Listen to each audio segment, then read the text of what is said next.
I think a lot of people, and it's due to different kinds of content that is consumed and where you get your information.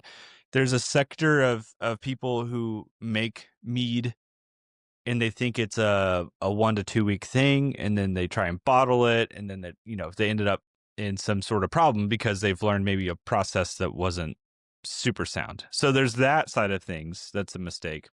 The other mistake is, like, I think a lot of people swing the other way. If you read any of the old literature, that there's a lot of dated literature that's still popular. They say in those things sometimes, don't touch your mead, like, don't drink your mead for a year, 2 years, 3 years. Like, don't even look at it until it's like 5 years old, because that's the only time it's going to taste good. And I think a lot of people take that way too hard, because I've had a lot of meads that have had that taste great after 2 or 3 months. Mhm. And it's just, it all depends on the content you're consuming, where you're getting your instructions.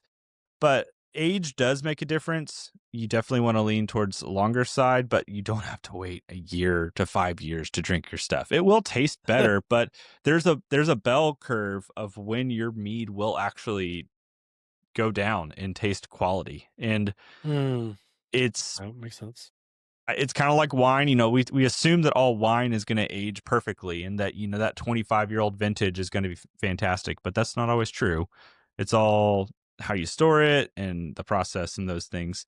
But then I think, like, one other thing that people get afraid of doing is, like, just trying stuff. It is great to make a recipe. As somebody who posts all my recipes, I want you to make them. Please do. But I also want you to, like, make your own iterations of them. If you Right. don't like the amount of, or if you can't afford the amount of fruit that I'm putting in my mead, that doesn't mean don't make that recipe.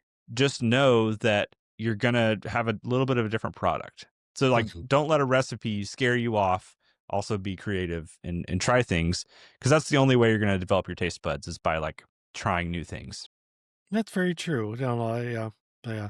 I feel like this hobby in general, like it can be as expensive as you want to make it or as cheap as you want to make it. So like judge your own wallet. Yeah, I totally agree with that because I've read some recipes and I've kind of shied away from them as well too. You'll see people like list 12 different grains, but like the last eight of them are so minute. Like, is it actually imparting these things that you think it's actually imparting?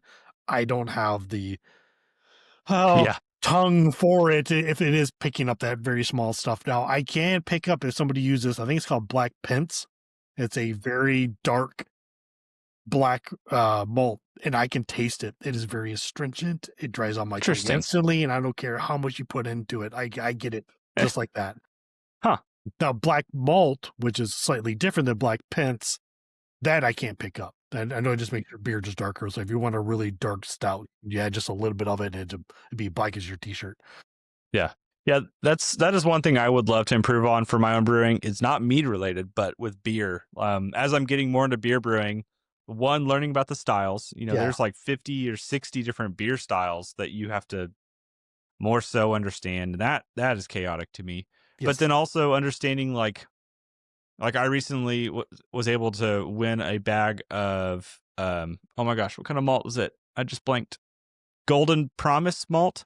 Uh-huh. And I went to my homebrew shop and said, "All right, I have this bag. What, I don't even know what to make with this." And so Mhm. then they told me about English strong bitters and all those things like that I can make. So stuff like that, I just don't know the uses for specific malts. Again, a foreign concept coming from the mead world for me. I'm still learning